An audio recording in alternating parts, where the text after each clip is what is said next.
You're right, guys. Welcome to this upload for you guys onto YouTube, as always. If you're new around here, hit that subscribe button. Before I get into the main focus, why I've actually done this upload for you guys today, 3 weeks exactly, I'll be in London. 3 weeks with my good old friend Paddy. Hopefully meeting up with TNS Attitude on the Sunday, and other people, just seeing how it will go. Because at the end of the day, we have got no clue what to do on the Saturday daytime, would say. We're looking into doing things other than just going to professional wrestling shows. Yes, obviously you've got Pro Wrestling Eve. If you're going over to there, big shout out to Dan Reed and the girls. There's going to be on that card. To be honest, we don't even know who's on the card yet, which is quite interesting because I think he's got a show to go out today or tomorrow. I cannot remember which one. And they're smashing it in London. I've been promising him for over a decade to go back, and I can't wait. Because quite honestly, that company just looks incredible. I've been keeping tabs on the product as and when, but I do support my women in professional wrestling, because that's why I'm going to Pro Wrestling Eve. That's why Paddy's going to Pro Wrestling Eve. We just love wrestling, so hopefully we're bringing some content from that. Obviously on the vlog. Soundtrack is near enough done and dusted. Wow, we've just looked at the time when I'm actually doing this, and you're seeing this. I will be just arriving into London at this very moment in time, in 3 weeks' time. That's just mind-boggling. So, yeah, what I'm saying to you guys is that I've got that on the Saturday, and then obviously Forbidden Doors on the Sunday. So that will be over on my vlog channel, hopefully within a week. It's on the link tree down below. Please do check out my other social media outlets, including TikTok, Daily Motion, etc., etc., etc. It's all there. But what I want to get onto is I've not watched WWE in some time, since Evolution. You know, because quite honestly, I just literally gave up completely, you know, and I'm still itching whether to watch it or not watch it. SummerSlam night 1 tonight, same as night 2 tomorrow. It feels weird saying that when it comes to SummerSlam. I'm used to saying that for WrestleMania, but I've watched this segment, right? And as you can tell by the thumbnail, right? What are WWE up to? What the hell are they up to? Because you got Braun. This is one thing, right? I want to get onto, right? Before I get onto what I'm saying, right? About the Hulk Hogan merch, right? I'm being honest with you. He didn't need it, because why would he endorse a fucking beer company? They're making enough money from that endorsement. What I was getting at, I completely forgot to mention that when I actually did the mention on one of my previous uploads about the Hulk Hogan overkill. No disrespect, but I'm mixed emotions obviously over it still. But what are these two up to? What are they planning? You know? Because I'm one of these guys that studies wrestling, watches it like a fan, but I study it, you know, for the mannerisms, the body language, etc. But the one thing that's really confusing the hell out of me, when people have already shot it down already, John Cena's face turned randomly on SmackDown last night. I beg to differ. I think he's still going to stay heel. I think Cody's going to turn heel. They're both going to turn heel. Are they going to work as a tag team? You know, there's endless possibilities. Now, this is the one thing is, when you literally have that feeling, that sinking feeling when you watch professional wrestling, right? You react straight away what you see. And you literally, if people, the thing is, I know this sounds daft to bring up, but I'm SIA trained in security, right? Yes. I am. And I've done my CCTV operations qualification. Obviously, I'm waiting for my badges to come through, hopefully working in security in the near distant future. And what I learned on, which I do love the aspect what I actually learned whilst I was doing those courses, reading people's body language. I've done it in bars as well, if they're out for trouble and everything. Matter of speaking, obviously, my last job. You know, I tipped them off before it all happened, and I was the one who got the brunt of it. But I digress. I'm not going on to that one. You know, it's end of the day.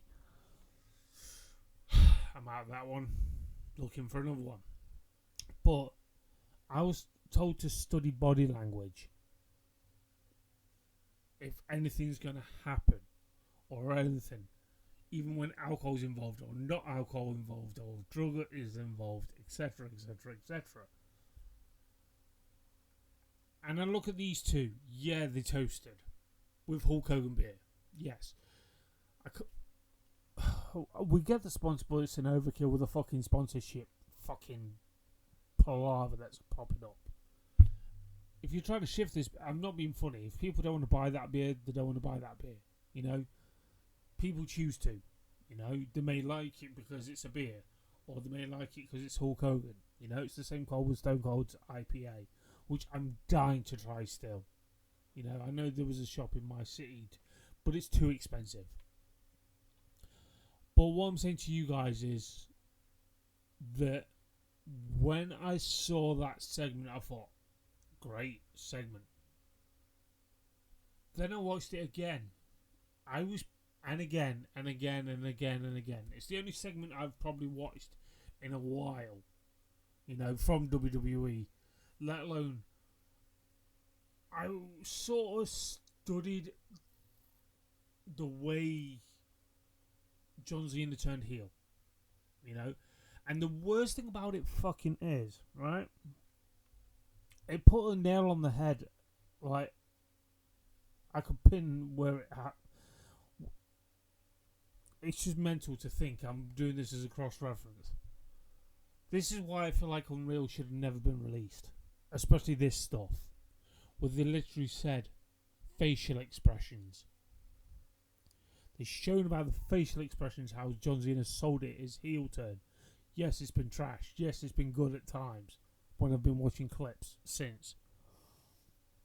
You know, since I last watched Raw and SmackDown. And I'm thinking to myself,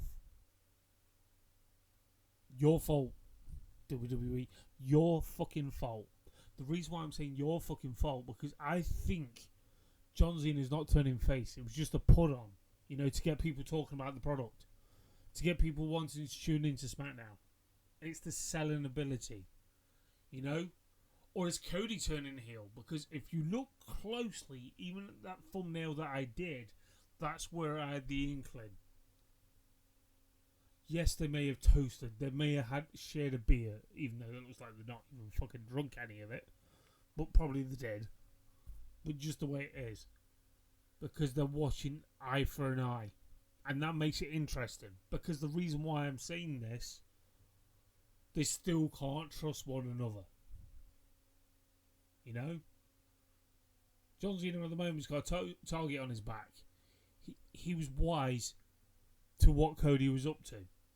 That's why he's keeping an eye on him. And Cody's keeping an eye on John Cena, see if he'll retaliate what he did to him last week. So technically, the way John Cena was saying, you forged my signature with me, sort of style, you know, with all what actually happened. It makes you think, technically, this, whatever happens in this match, could we actually see, yeah, Cody's happy he's got his championship back, but the next time when he's on SmackDown, sort of a next appearance with John Cena saying, wait a minute, that's still my title. You fake my signature. Or you could have the likes of John Cena still being a heel, doing a double cross. Or are we expecting Cody Rhodes, like a lot of people have been talking about? Cody Rhodes is turning heel.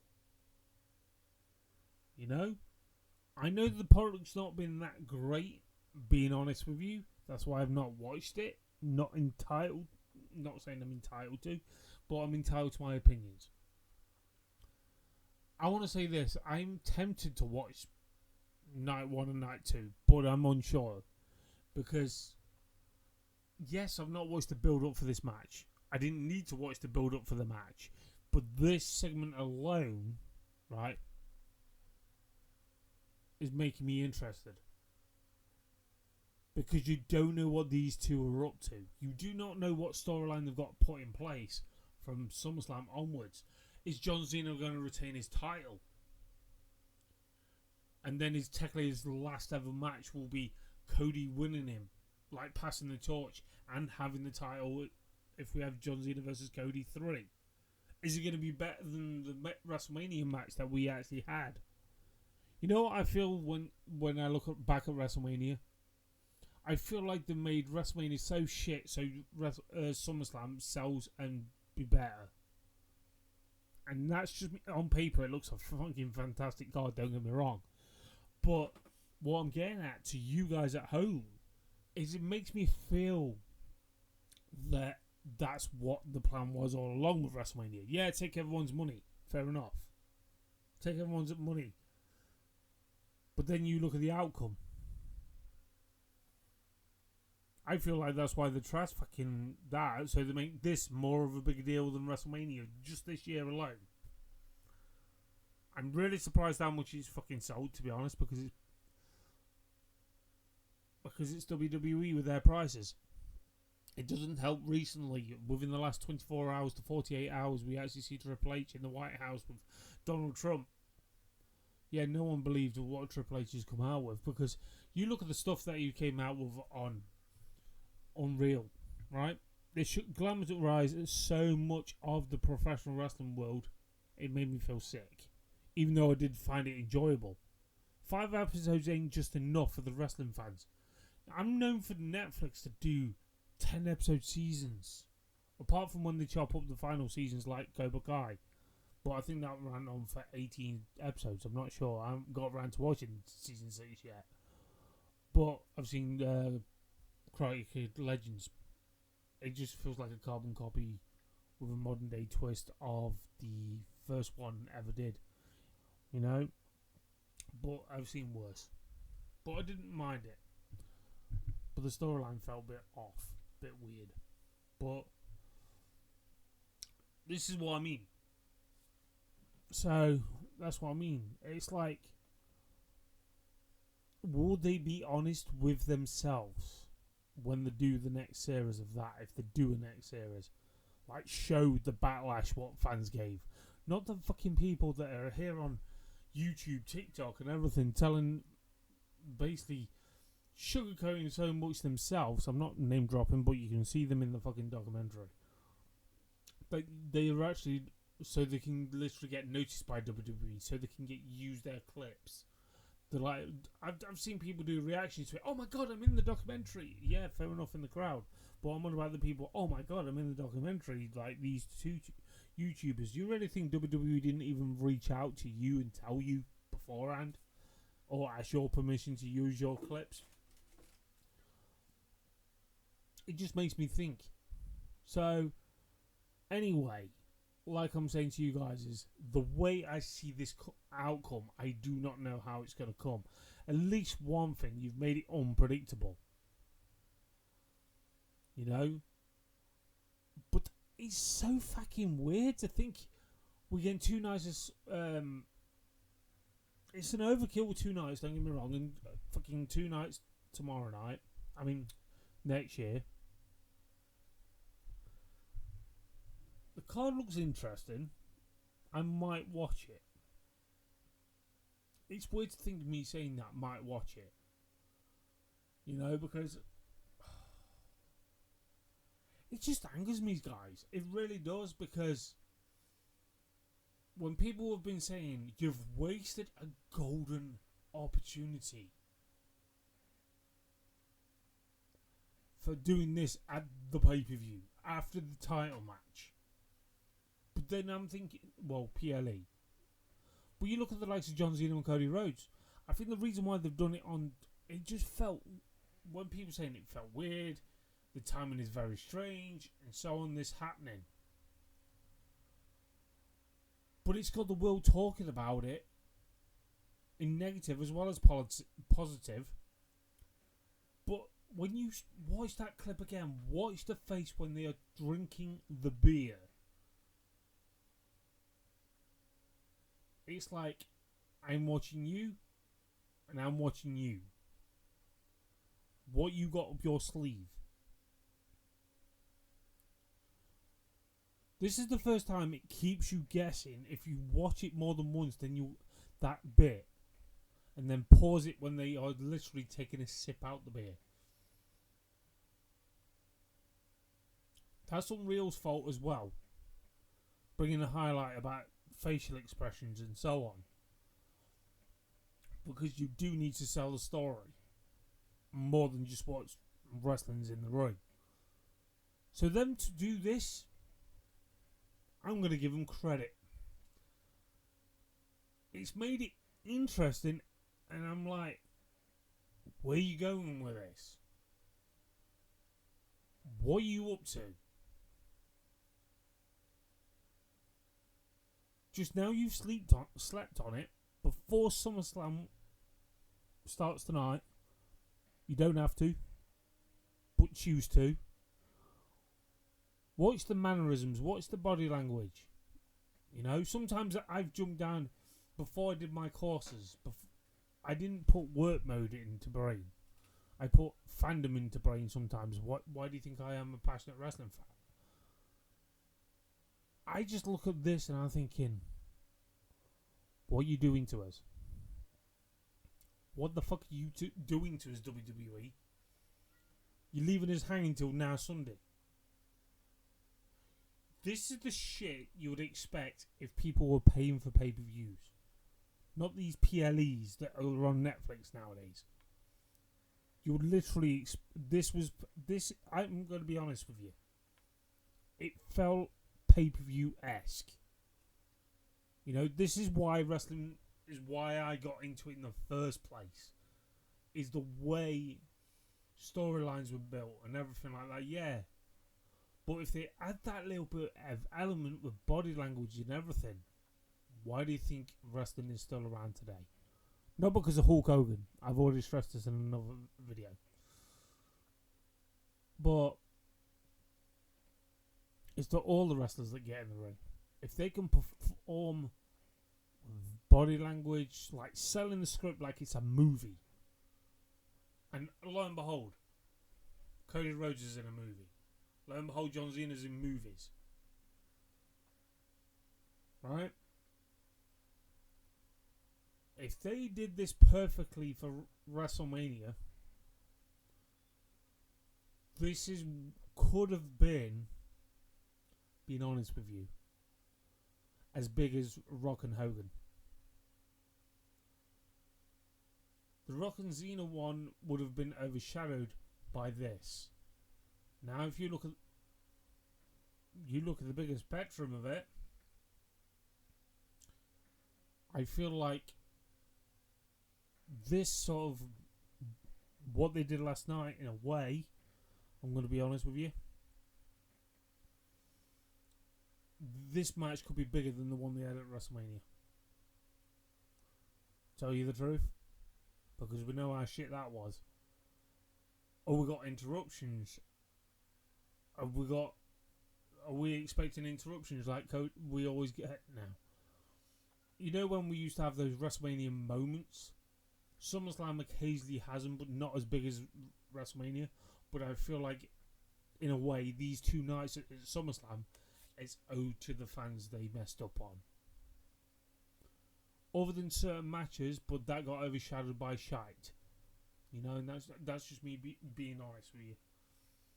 Are we going to have a WrestleMania-esque deliver on SummerSlam because it's the first two nights? I'm hoping we do. As us as wrestling fans, we will adore that. And that is technically making me want to tune in tonight and tomorrow night. But I just don't want to be left empty-handed. That's why I looked elsewhere to watch other companies. That's why I started to watch AEW when they started. And they have delivered me for pay-per-views. Not PLEs, pay-per-views. But stuff like this, what you did last night, on that build-up alone for this match alone, that is worth paying pay-per-view prices for. If it's a good match. If it's a good everything. The only thing I can take away from their WrestleMania match was the body language and the mannerisms. What they were doing. They were fantastic. The match didn't deliver. Don't get me wrong, it did not deliver. I wasn't a fan of it. But I hope they've learned from that mistake and deliver a good belter on Sunday. That's just my honest opinion. Tell me your thoughts down below. But that's my thoughts and opinions, guys. Thank you ever so much for tuning in. And obviously, keep subscribe button. Keep hitting that bell icon. Sorry, guys. I thought I was going to sneeze as well as cough. Keep hitting that bell icon. Until next time, catch you guys later. You know, I respect every single one of you guys making an effort to tune in my videos wherever you are in this world. And I mean that.